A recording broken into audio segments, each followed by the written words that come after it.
What the fuck? You guys look like the Gorton's fishermen.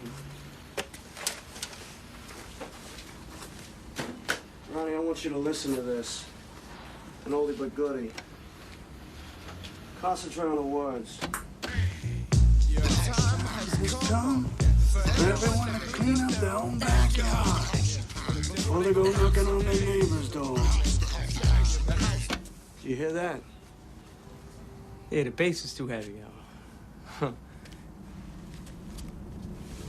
The time has come for everyone to clean up their own backyard. Clean up their own backyard. Did you hear that?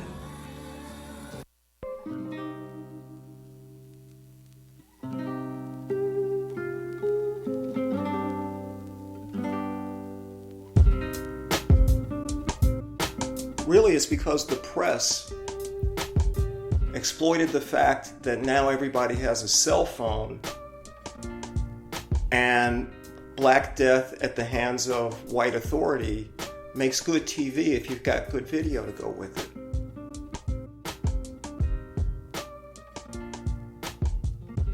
Oh, nobody wants novelty. Everyone's afraid of everything because it's like it's about kind of, I don't know, maybe it's like fear of apocalypse. You know? And apocalypse is just, it's a part of development. You know, it's just a part of development. It's not really a scary thing or a spooky thing or a religious thing. It's just...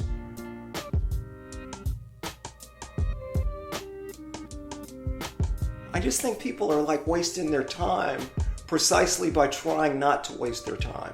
Yeah. You know, they've got kind of... culture gives you a script, a catalog, a wish list of things to achieve that will constitute a life that was fulfilled.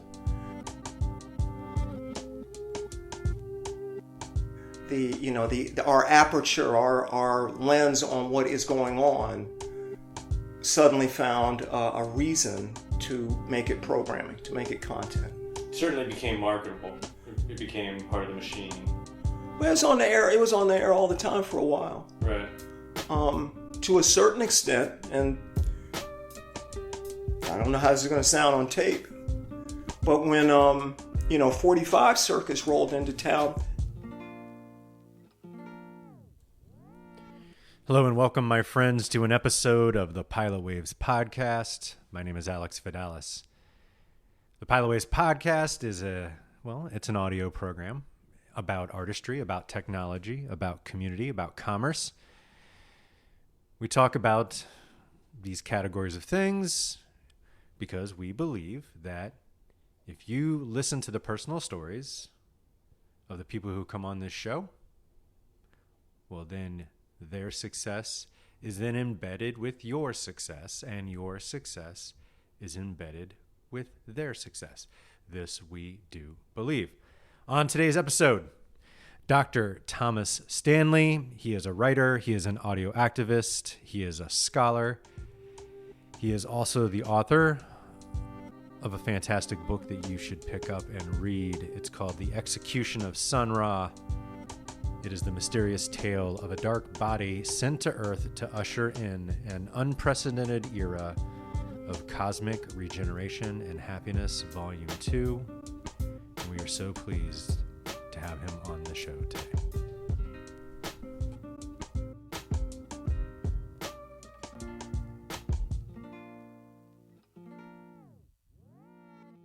He said he was kind of going to get out of the way and just be a businessman sort of running things. And for some reason, people thought that was a better way to do politics than, any other option. And they voted, and the Hillary people stayed home, and he won. And it's history now, so I can't sound prophetic backwards, But, it was, a lot of this stuff, man, if you really think about it, like I was telling people that Saddam didn't have weapons of mass destruction when everyone seemed to think that he did. And I was like, well, he's not acting like a guy that's got them. He's not. He's acting like a guy that wants you to think he has them, wants to be exonerated at the last minute and shame the West. And you never gave him a chance to do that. you rolled over him because but you didn't think he really had him. Coleman Powell's lie was a lie. It was as big a lie as, Nazis running Ukraine. I mean, that's a lie too. But big lies are big lies, and you kill a bunch of people in the name of a big lie. Where does that leave anybody? Do you think that there's any kind of, I hate to use the word comeuppance, but for United States citizens to see an unjust war take place, with a country basically lying to get what it wants, right? Do you think there's any kind of do you think that there's a moment of reflection for some of us? But I don't know why there isn't. I don't know why the pundit class can't be honest enough to say that that's in there. That there has to be some kind of, the war on Iraq created 4.5 million refugees and killed, a couple of million people and destroyed all this ancient history. And, you kind of have to rewind to remember, well, the whole point had something to do with 9/11. The whole point had something to do with buildings that were attacked by people from an entirely different geography, an entirely different ideology, who probably, had Saddam Hussein on their list of people to blow up. And yet that was the justification, and they sold it to us. And how is that different than Nazification of Ukraine? How is it different other than that's those guys? And these are the liars that people here voted for. I don't see it. I don't see it. And it the cycle of it, the Gulf of Tonkin incident. It's not just that the incident didn't play out, the incident that, caused America's involvement in Vietnam. It's not that it didn't play out the way that they say it played out. It's like there wasn't even an incident. It was fabricated history. It was fake news to create war. Right. Yeah, so come clean. Everybody come clean, and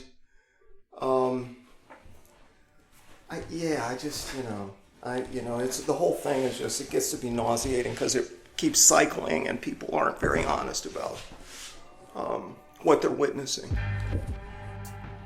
There's a lot to unpack here at this particular moment and how it pertains to 45 and his presidency, the legacy. Pretty clear at this point, but just of note that Dr. Thomas Stanley, when I interviewed him back in 2014, he was more or less the first intelligent person that I talked to who informed me that Donald Trump was likely going to win the presidency. And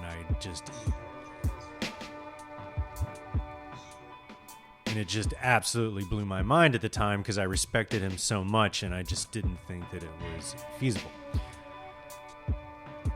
Well, and now here we are. More from Dr. Thomas Stanley.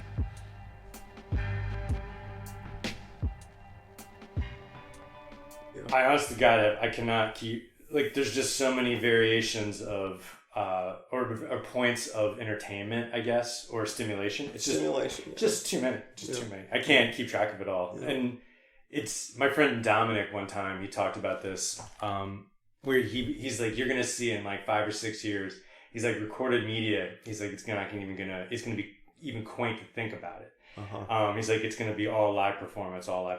He's like, the notion of recorded stuff, he's like, it's going to be kind of dispelled. And it seems like it might trend in that direction if you're talking about what people are willing to pay for. Mm-hmm. How do you feel about stuff like that?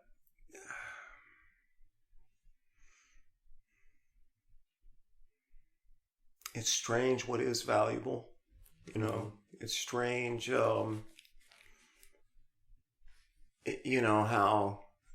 anti-cultural figures can become institutions, and Kendrick is both of the hood and of the academy. Mm-hmm.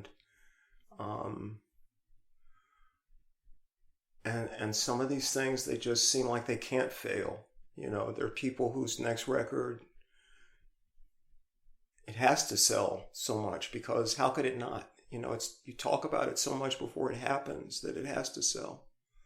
So I don't know. I think it's really kind of moving in a direction where people are kind of programming themselves by any means necessary. Mm-hmm.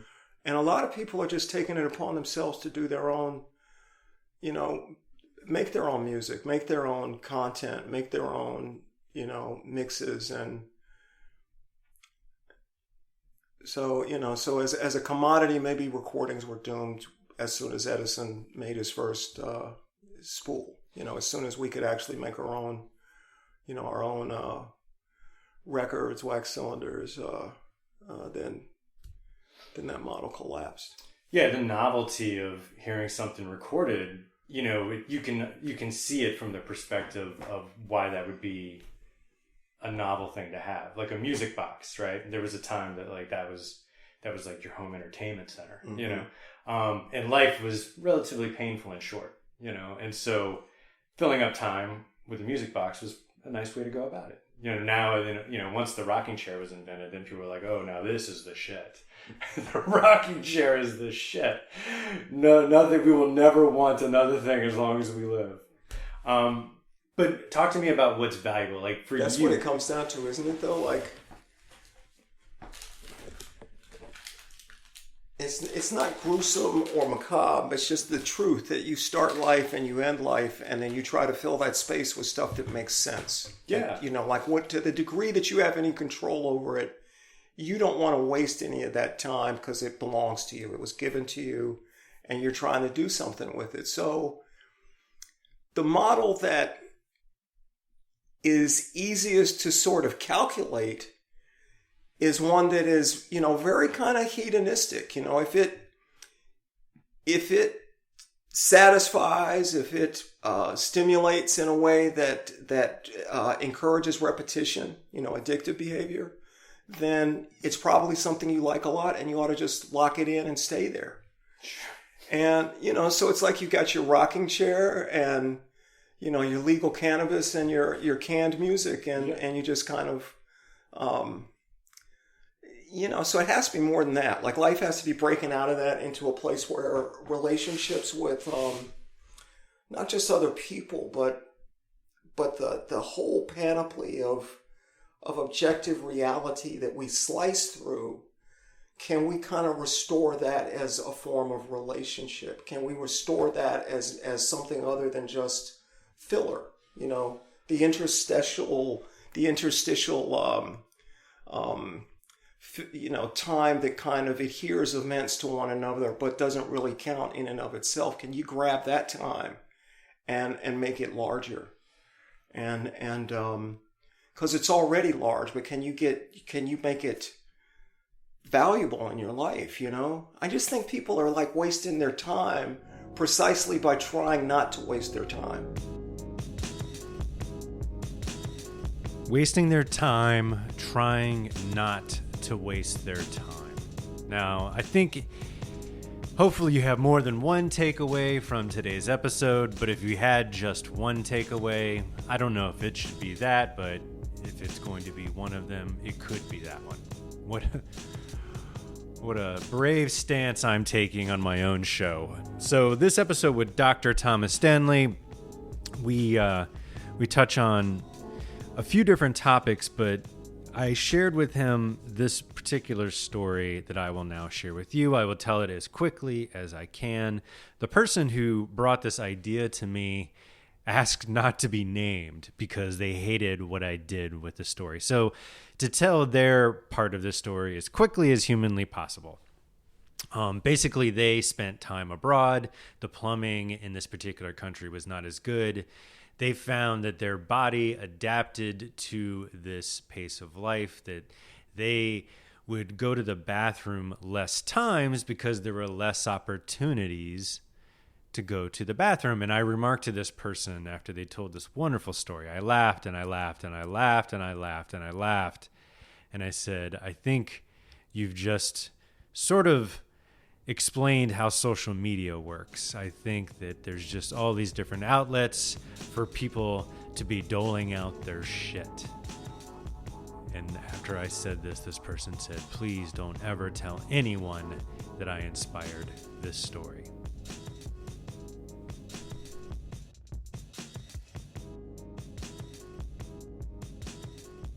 You know, they've got kind of culture gives you a script, a catalog, a wish list of things to achieve that will constitute a life that was fulfilled. And, you know, the whole thing becomes kind of a bucket list, you know, kind of, you know, make sure you accomplish this, and this, and can say that you were this, and this. And it's like those things are, they're really a very small percentage of the time that you'll spend here. Mm-hmm. You know, the time you spend here is like, it's showering, it's bathing, it's got to go to the bathroom, you got to feed this thing. You move it around from one place to another. Well, that shouldn't be dead time. That shouldn't be dead space. I used to do a lot of like YouTube, not YouTube, but iTunes in my car. You know, my iPod would be plugged into the aux connector, and you know, I'd have it on random, and a lot of times that was real helpful for planning radio shows. And now I kind of like to just kind of drive and be sort of into whatever I'm driving through. And a lot of times what's on the radio is almost like it's almost like an anti-wave. Mm-hmm. You know, it's like the strangest stuff that isn't really to be attended to, but to be attended not to. It definitely, to me, rings of what's the dystopian novel where there's music playing all the time with the orgy porgies? I don't know that. Yeah. I can't remember. The Brave New World. Okay. And in Brave New World, I think they pipe music everywhere. Huxley's Brave New World. I think so. Yeah. And that's like, that's literally our life. Like, you know, you go into the store, there's music playing. You go into the grocery store, there's music playing. You go into, like, even if you go to, like, an outlet mall, they have music playing on the outdoor speakers and shit. Yeah. It's crazy. Yeah. And it's crazy music, too. It's always kind of, you know... banal. Yeah. Super banal. Yeah. Yeah. Made even more banal. Like, that, like, radio was banal, and then it got even more banal after 9/11 when they banned a shit ton of songs that they didn't want on the air to make people feel bad about being American. Or, you know, or whatever. Yeah. Other thing. Freedom fries, that era. That era, exactly. Freedom fries. God bless America. God bless America. Showering, bathing, these things are, of course, important. They take up a lot of your time. A lot. It's just food for thought. I know I said that if you had one takeaway, to take away that other thing, but that's just another takeaway to take away. As I mentioned, Dr. Thomas Stanley is the author of a book entitled The Execution of Sun Ra. This is an excerpt from that book, chapter entitled Time Rebel. At our best and most perceptive, we are time rebels. Time, or rather our perceptions of its rate and direction, is minted centrally and distributed widely. Not time, like duration into which one could actually launch events, but rather the ardently defended assumptions of where we are going and about how fast. That time dogma, which is really a prognostic flavor and nostalgic aroma, shapes our individual and collective life plans and both justifies and delimits our activity within those plans. I couldn't recommend Babylon Time, official time, because among other problems, it is still willing to predict that we might sail into the future on a magic carpet made of microchips.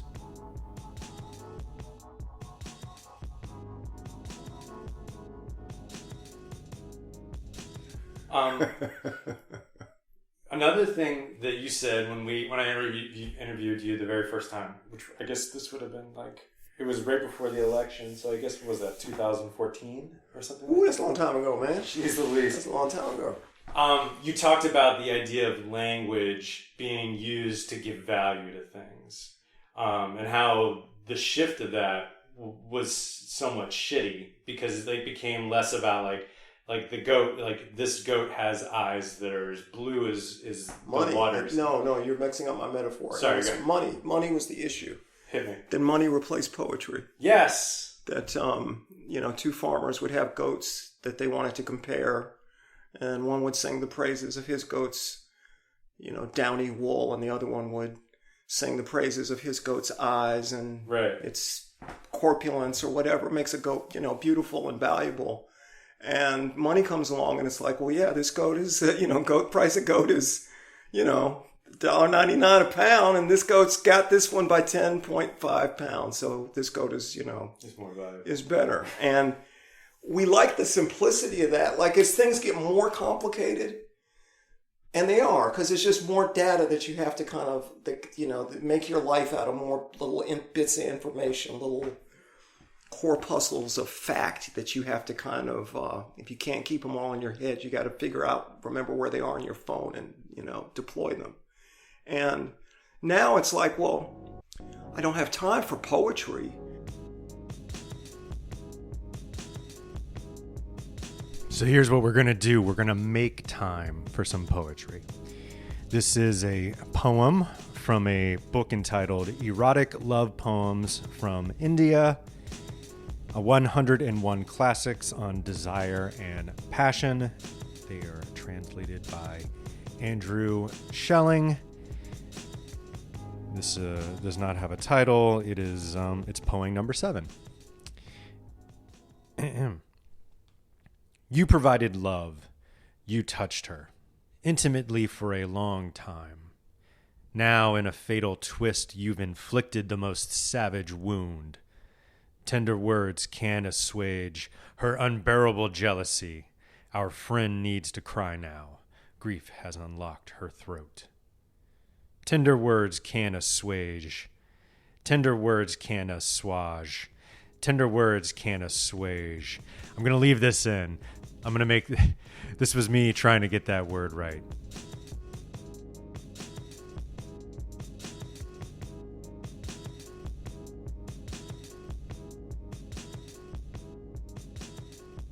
And he's got look at all these people that saw this movie. It must be a great movie. Well, and that's too.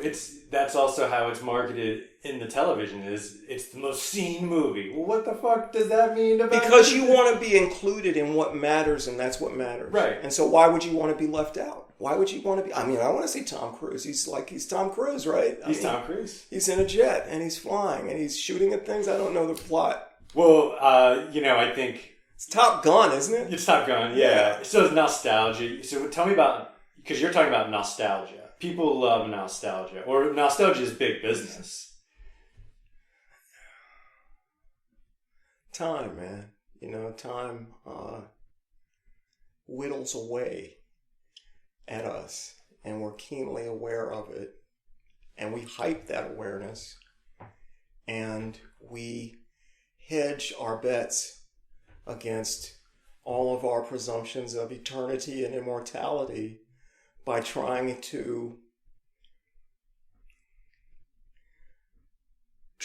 slow time down in this real kind of pathetic,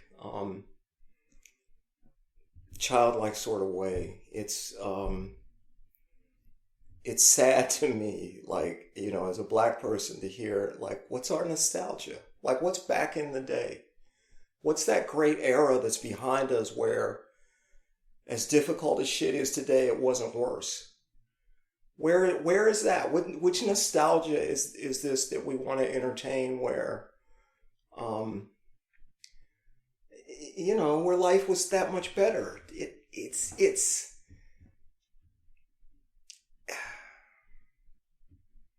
so capitalism sells us this rehabilitated version of our past. It's not the real past.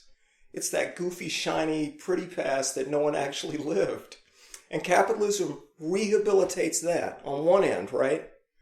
On the other end, it feeds you. It defines the horizon of novelty by repackaging the same stuff, the same toothpaste, the same whatever it is, and labeling it as new and improved. And it's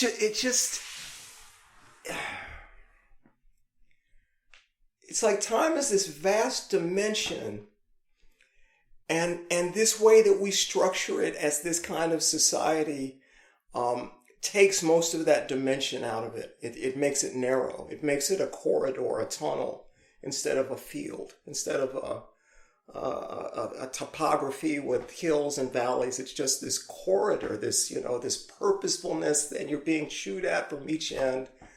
Shitty bucket list. Just a yeah, shitty... it's just like time just kind of, it's not supposed to move forward,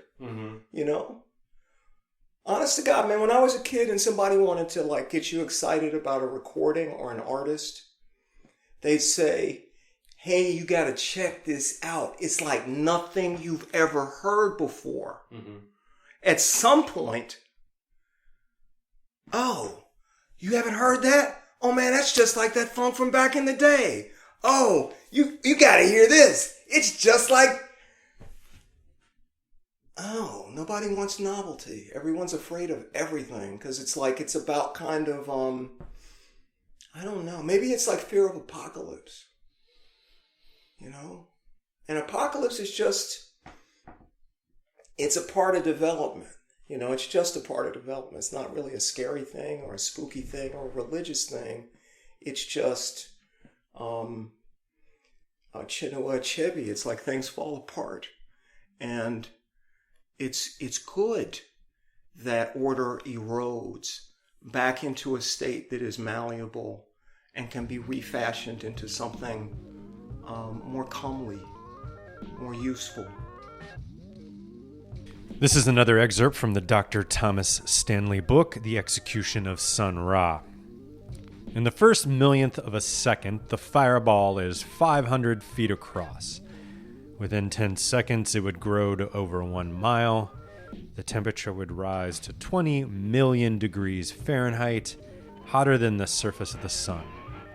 The blast would generate winds in excess of 650 miles an hour. Forces of that magnitude can destroy anything that people can build. In the first 5-6 miles, virtually everyone in that 5-mile radius is going to die. This is from the film Countdown to Zero. Throughout his life, he was consistent in his opposition to war, and his art reflected this perhaps most sharply in the space chant, "Nuclear war, it's a motherfucker, don't you know?" Sun Ra and orchestra trombonist Tyrone Hill sing over a deceptively sparkly chromatic piano line played at a steady walking rhythm. It is worth noting that this spicy chunk of language is the only use of profanity that this author is aware of in Sonny's vast recorded song repertoire. Apes have something like war. Common chimpanzees, as distinguished from their close relatives, the far less aggressive bonobos, will occasionally form raiding parties to attack and kill members of rival groups. It is from extensions of comparative behavioral biology that some have assumed that war, as an organized social phenomenon, has always been a part of the human behavioral cabinet. Other voices on the subject, however, point to archaeological evidence that only documents the kind of mass carnage and projectile injuries that typify war within the sediments of the last 10 to 15,000 years. We're certainly at a point where I guess a discussion about nuclear war is relevant, and that is terrifying.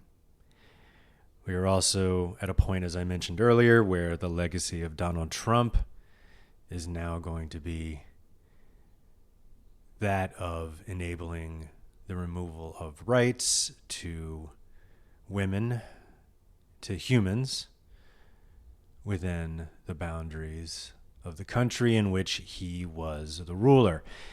These two things are very difficult to stomach in this time. We offer this show as some sort of part of the symbiosis of your life as you process these things.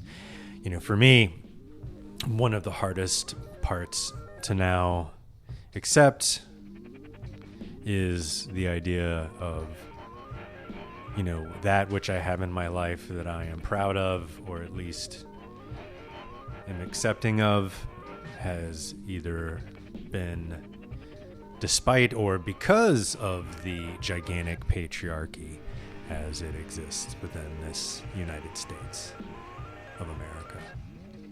And I don't know about you, listener, but that lately is very heavy for me to accept. Now on with this interview with Dr. Thomas Stanley.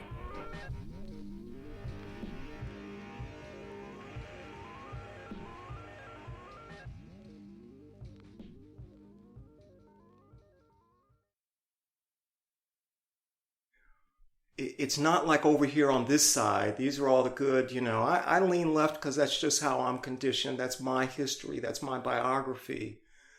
But it's not just like, well, here's all these people over here and we lean this way and we've got these cool progressive ideas and all we have to do is either outlast or out-argue or outvote these people over there.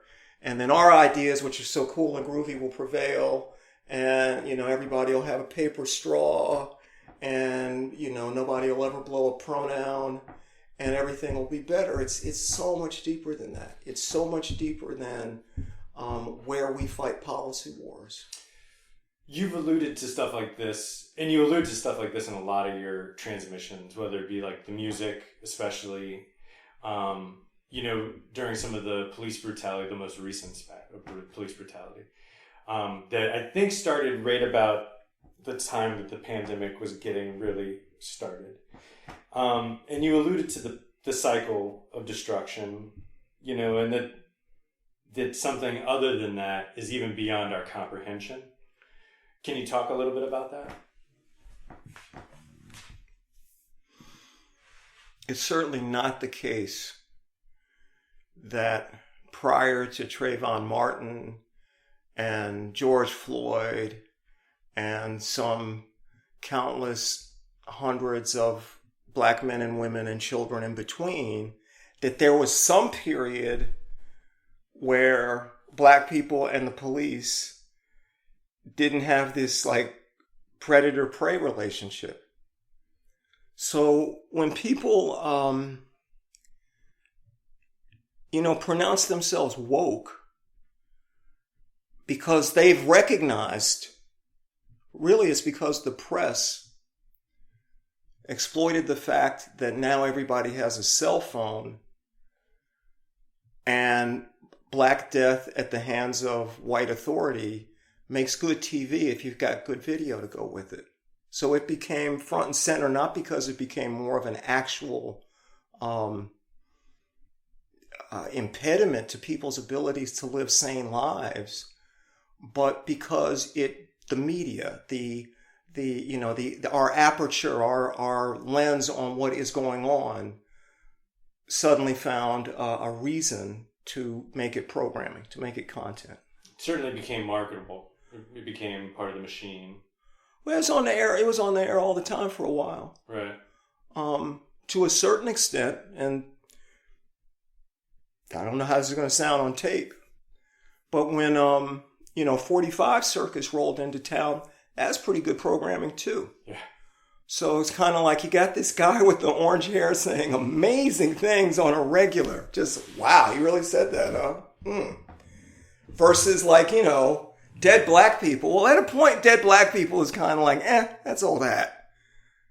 You got a new attention attractor in the village square now. So let's put the cameras on him for a while and milk this. And it's kind of, like you talk to people and have conversations with people and see what's going on in their lives and what they're actually afraid of and what they're actually feel, what they feel hemmed in by, and try to at least factor that into whatever you might be getting that's factual from these official organs of media, news, whatever they're supposed to be doing. So you talk about these cycles. I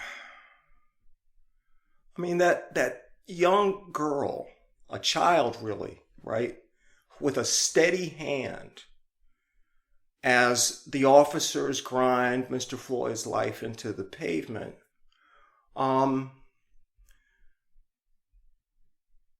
That comes off now as a kind of subtle and kind of, maybe underplayed heroism, because that makes the other stuff possible. It's the video, it's the translation of image into response. And the clarity and salience and gravity of the image was entirely proportional to the stuff that emerged in the streets. And if we hadn't had as good video, and this, I don't know what this means, but it wouldn't have been the same response. There's nowhere else really to go after that. That's pretty heavy stuff. I'm going to, not like usual, usually I like to end the show myself with some thoughts as they pertain to the interview or life in general, give you some parting words of wisdom. Parting words of wisdom. You know what I'm saying. I'm going to give you, just give you thoughts as they're part of the episode, thoughts, stuff, things that are in my brain grapes.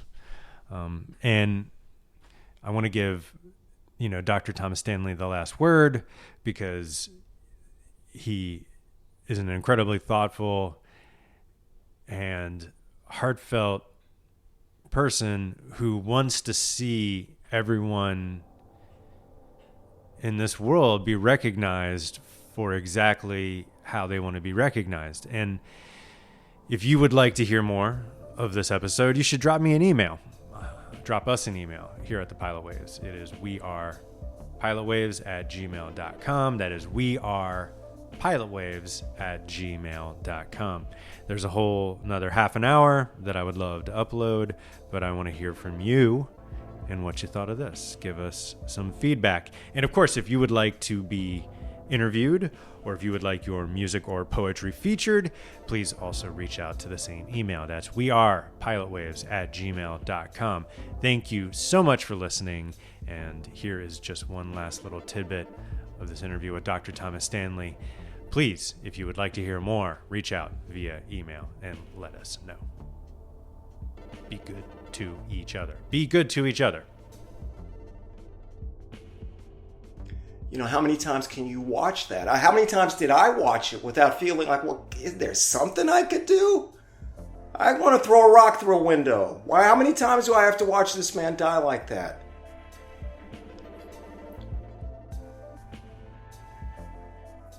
It's gotten really bad, and it's not new.